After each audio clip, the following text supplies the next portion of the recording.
Today on the On.NET show, we're going to be learning about how to use LINQ with IAsyncEnumerable. Check it out.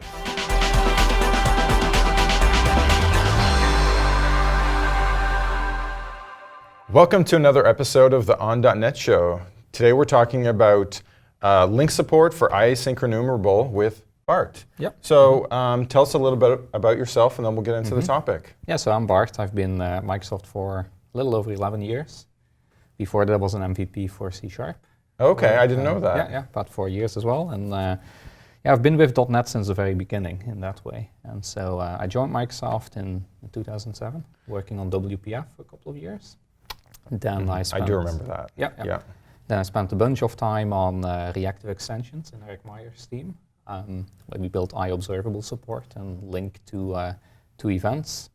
I moved then to build a distributed event processing service, an internal service that's used by things like Cortana and Bing. And most recently, I'm on a new team doing intelligent edge kind of stuff. Okay. Those all sound like topical topics for the day. Yep. Okay, so what are we going to be talking about today? Yeah, so with C#8 we have IAsyncEnumerable and Async Streams, and it turns out that IAsyncEnumerable has been, around the block for a while. Back in the RX days in 2010, we sort of discovered that interface as well in slightly a different shape than it is today. And at that time, we decided to build LINQ for it, language integrated query support. And it turns out with a couple of changes to the library, we can now take that whole library up to C#8 support. And so if you download it today, you can actually do LINQ against those new interfaces that are part of .NET. Right, so did you do it in such a way that your concrete implementations actually support both the old and the new interface so that you don't break old code? Oh, actually we have a departure there, so we have actually a new set of libraries, like new version of the library that supports the new interfaces. But only the new one? Only the new interface at this point, yeah. And semantically, and maybe this isn't even really all that relevant, but semantically is the new interface and the old interface similar, or is that an interesting topic? Yeah, it's pretty much syntactically different, right? So there were a bunch of naming conventions that are different. There's a difference in the perf aspect because we're now using value task. In the past we were using task of t. So we can talk a little bit about that as well. That's an improvement then? That's a vast improvement actually. Because when we actually built this back in 2010, it was kind of a discovery after we looked at IObservable of t, which is all about push-based, event processing. And so we said, can we also do asynchronous pull-based event processing? So reactive extensions was the thing that did the push-based data processing. So we decided, well, now task of t is around here as well. We can actually use that to build asynchronous enumerable support. But at that time, we just had task of t and task completion source, right? We didn't have anything. We didn't have async and await. We didn't have fancy ways of reducing allocations. So effectively, the whole library was built by hand-rolling state machines for iterators, for async state machines before they existed, using task completion sources. So that means for every element you retrieve, you're doing a bunch of heap allocations. Right. So you said that you spent a bunch of time doing stream processing. Yeah.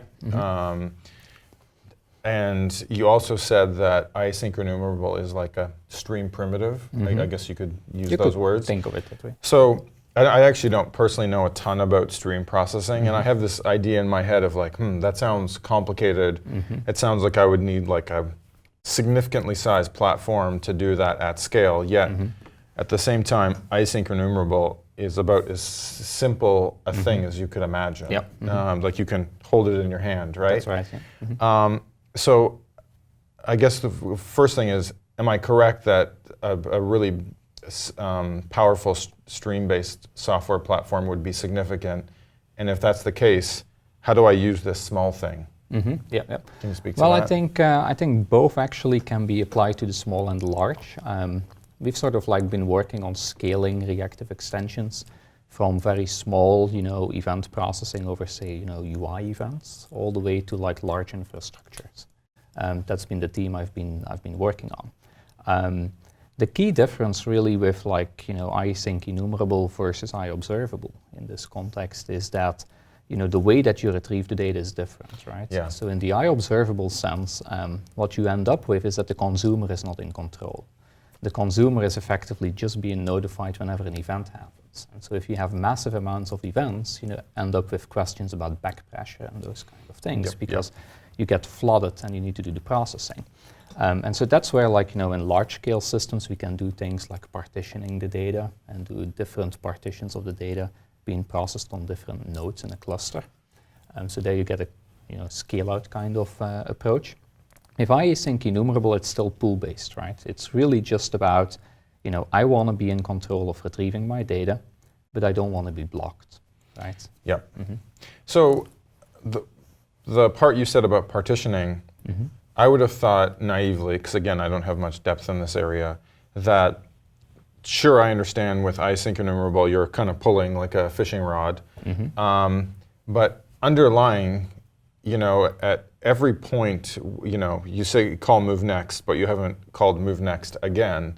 That's an opportunity for the back end to make a choice on which node the next item should be pulled from. That's right. So is there a significant difference on, say, partitioning strategies for IObservable and IAsyncEnumerable? I would say they're pretty similar. Okay. It's just the time you can make the decision is different. So when we launch a distributed query over observable sources, then we actually have to sort of look at how can we partition that query over different partitions of that data and send off the queries, right? It's when you launch the query that you sort of send it off to different nodes to sort of get subsets of the result back. Yeah, I guess maybe one way of thinking about it is, say you do partition it across 10 nodes, and then you have listeners across those 10 nodes. In terms of right-sizing the work or the data that is on each one of those 10 nodes, I guess IObservable in some ways would be a bit more predictable because you get to push those messages at the rate that makes sense for the distribution that you just selected. Whereas with IAsyncEnumerable, or any kind of enumerable, it's harder to predict the pull rate across each one of those nodes because one of them could be pulling tremendously faster than the other. Right, yeah. So is that kind of thinking an important difference? I think it matters at those kind of scales, how you reason about it. I think IAsyncEnumerable is very convenient in the sense of you have language support. You can sort of, after every yield return statement, you can decide how am I going to execute the next one, right? So you may sort of say, now I'm going to send off batch requests to different subsystems and sort of aggregate them together. If there's a subsystem that's slow, the next time somebody consumes an element, you can sort of decide on the strategy being different. You could say that node is in trouble, let's kick off the query on a different node. Okay. And merge it in. That makes a ton of sense to me. I would say that the combination with the beauty of IAsyncEnumerable is the fact that both the producer and the consumer are covered in the language. Even though they're not necessarily on the same machine, it's equally elegant and convenient for both sides. That's one of the things. Yeah, that's right. Yeah. That I like. Okay, so let's take a look. Yeah, more so at here your we code. have a little query, right? Of what you could actually have written all the way in C# 3.0. The bottom thing you could have written in C# 2.0, right? You just have iterators with yield return support over here. So you just have a method which returns IEnumerable, not AsyncEnumerable yet. Can have using clauses here or using statements, no problem. And you can just yield return out values, right? And so this is just, typing a file, right? Line by line. And then on the top, of course, you can just use for each. And since C# 3.0 over here, you can, of course, also write link queries, right? You can write where and select and all of that kind of stuff, or group by, order by, whatever you want to do. So that's what you can do today. But now if you look at this and you ask somebody who's come into .NET after, say, C# 5 with async and await, they would say, well, we're blocking here, right? We're doing a read line call on a stream reader. Why can't we do async over here? So the obvious thing is you would sort of say async over here and await over here. And now you're going down a cliff, right? Because, we've all been down this cliff. Now we have await over here, and this is actually an iterator. And it's actually suggesting make the method async and change the return type to task of IEnumerable of string. And that's like what you would have done in C#5, right? You would sort of say, well, let's make this thing async over here, right? Static async, and then make this thing task of IEnumerable, but that's not going to get you anywhere because you have an iterator here, and the asynchrony is about the individual elements. It's not like asynchronously get a whole sequence. Yeah. You want to sort of have async as you're going, because what may be happening here is that every 4K that's read from the disk, there is asynchrony happening, but within those 4K blocks that we retrieve from the file system, it can just enumerate quickly. Yeah, I mean, the closer thing that you actually want, even though this isn't necessarily syntactically correct, is IEnumerable of task of string. Exactly, yeah. Yeah. And then you have kind of this situation of, well, you get tasks for each individual element, and how do you consume those? Yeah, so like back in the day when we had this problem, we did this prototype where it was actually IEnumerable of task of t. Okay. And the reason is because the problem with just the one task inside is you still, actually I can't remember all the thinking on that. But anyway, suffice to say, none of that works well. Yeah. So, so the better way of doing that, of course, is like have this new interface called IAsyncEnumerable. Yes. So here we go. IAsyncEnumerable, I've pulled it up over here actually. It's pretty much the same as IEnumerable. The only difference is that you get an async enumerator back. There's also this cancellation token, which we can talk about. But the key difference is really in the move next, right? Move next is no longer returning a bool where you have to make up your mind, do I have something or do I not have anything? Where you would have to block if you don't know the answer yet. Now you can return a task there. And so every iteration we can sort of like asynchronously complete, retrieving the next element. So that's what's going on here. That's the interface, and so you see you can produce those guys, right? You can just use yield return and you can combine it with an await, and then you just have to do IAsyncEnumerable as the return type and use the async modifier there. Now then on the consumption side, of course, you have read all lines over here, and well, let's first pull out this link expression that I have here, and let's assume we're just enumerating over the lines. It clearly doesn't like it because, well, lines is not an IEnumerable, it's an AsyncEnumerable. It's even having this beautiful suggestion like, did you mean await for each? So instead of for each, we're going to write await for each. So here we go, like this works. And now, of course, it's complaining over here you can't do await in a non-async method, but luckily we have since C#, I believe it was 7.1, we have like async main as well. So we can actually propagate it all the way up. And now our whole application is asynchronous, non-blocking. So, so that's great for scalability or for not blocking your UI message loop and those kind of things. Now, I've sort of cheated a little because I took out this thing, right? I took out my beautiful link expression. Right, because we want a subset of lines is the basic take. Exactly. So like we're doing filtering here and projection, but could be way more convoluted with like group bys and orderings and all those kind of things. And what we see over here is like, well, I couldn't find a where method that implements, the link pattern, because what's really happening here is that this line translates into a fluent syntax. It's really something like lines.where, and you see, well, there's no where, right? So we don't have a link implementation built in at this point for AsyncEnumerable. And so that's what this library actually brings, is support for link. Right, so up until this point, we've been dealing with only in-the-box capabilities. Exactly. Right, and now we're going to fault something in which solves this particular problem. Yep, exactly. So that's the library that we were building, quite a while ago, in the old RX days called System.Linq.Async. We've actually renamed it recently to kind of align a little bit better. And so if you install this one with, at this point it's only in pre-release, so you have to make sure this checkbox is right. So is here. This the renamed version? Yeah, that's the renamed version. Okay. Yeah. So in the past it used to be called interactive extensions because you have reactive and interactive. Right. Reactive means you react to things that are thrown at you. Interactive means you're interacting with the environment and getting one element at a time. And so we call that IX, interactive extensions, which no longer makes a lot of sense, because it's closer aligned to link that's in the box than it is to reactive extensions. So we're gonna, just install this guy. And all there is to know about this at this point is that, well, the squiggles go away, right? Yeah. You can just, use this library now to use LINQ on top of those asynchronous enumerables as well.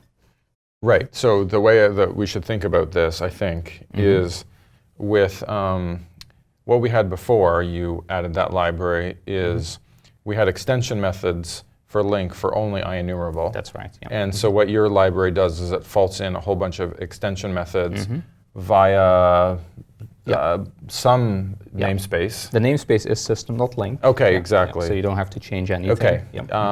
For IAsyncEnumerable. That's right. That's basically the long and the short of it. That's the long and the short of it. Yeah. Okay, good. Yeah. And so if you do F12 on the where over here, you will actually see all those extension methods, in the library that we just folded in over here. And you see it pretty much supports everything. So all the LINQ methods that you had are there with language support, because all the compiler looks for is just where and select and order by and group by. So as long as you have methods that are called that, the LINQ syntax, the query expression syntax just works out of the box. Yeah. Awesome. That makes total sense. So one thing I don't quite grasp about this is, say we didn't have that LINQ line and it was the way that you had it before, which is var line in lines. In that one, I think we clearly understand that for every iteration of the loop and also kind of navigation through the IEnumerable, we're waiting at each point, and we're kind of entirely doing the right thing, and we're not having to suck in more than one element to do what's being asked. Yeah, that's right. Purely one at a time. With this one where we're doing filtering, I guess, I can read this. This one actually looks fairly simple because it's purely a filtering type operation where you're basically saying for every single entry, does it meet this condition or not? Now, if we had a group by, then do we have to consult more than one entry at once? So order by is the best example, obviously. Yes, because you could end up having to reverse the whole thing. Exactly, So for things like order by and reverse, these are good examples. We actually have to get the whole thing being enumerated, right?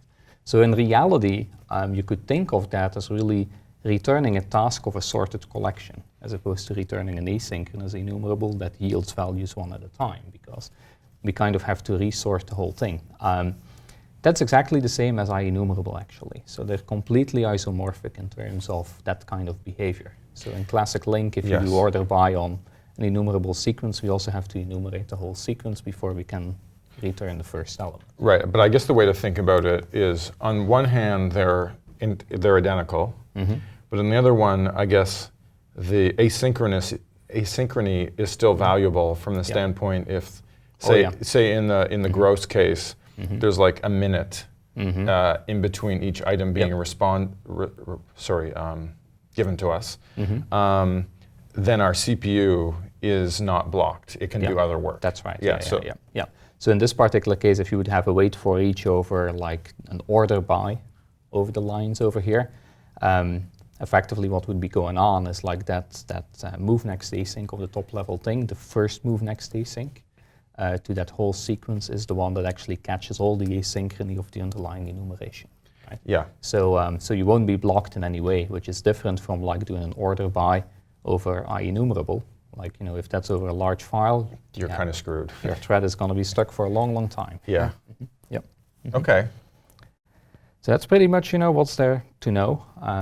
We're still looking at getting a little bit further with this. Maybe in future releases of C#. Talking to the language teams there for supporting awaits inside of these clauses, which we don't have yet, where you can sort of have an asynchronous predicate or an asynchronous selector. The library already supports that.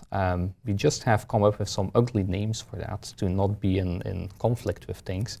So if you want to do lines.where, you can totally do where, to filter things. But if you want to filter things with an asynchronous clause, you can do where await. I see. So you can say x goes to and have an asynchronous lambda here. If, for example, you sort of take your line and you talk to some machine learning model in the cloud or something, and you have to await the response out of that, you can have deep asynchrony throughout the entire query.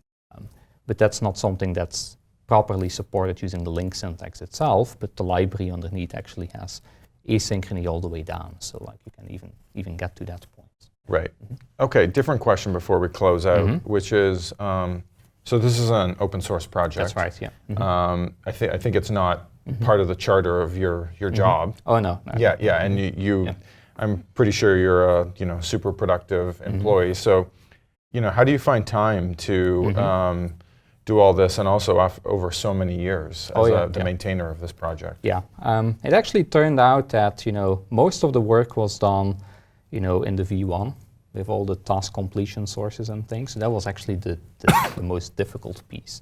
Then we transitioned all of our X and IX to the .NET Foundation. And so we've been lucky to have some very productive people on the community actually help out with that. So they actually took at some point the conversion to async and await, like meaning we can get rid of those task completion sources. We can actually build half of the state machines using async and await, and that was a huge simplification of the code. Now when IAsyncEnumerable came into .NET, I actually said, well, I want to take the next leap.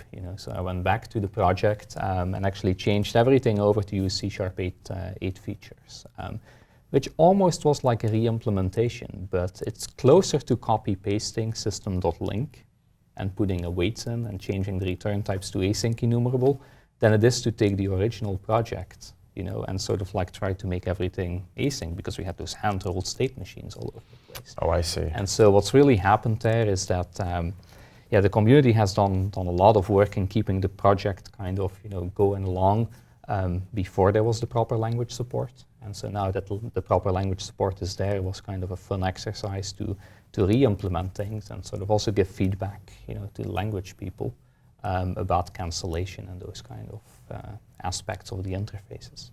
So one thing I hear you saying is these new language features have made it so that higher level code can actually be incredibly simpler. Oh yes, to satisfy the same need. Yeah, that's right. Yeah, and in the past was actually we said we want to do IAsyncEnumerable, right? Because we were sort of just looking at the whole RX space. So we said let's do IAsyncEnumerable, but like it was impossible for someone to consume that thing, because like there was no async and await. You couldn't even write while await move next. You couldn't do that. But luckily, if you do Linq, you also have aggregates, and a lot of people just want to do two lists on the end.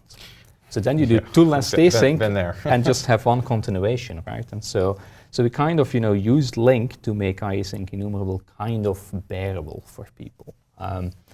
Now with those features, await for each and so on. I mean, it's completely bearable. Like it's just super fluent for people to write it. So I think this is the right time for Linq support also to come on board.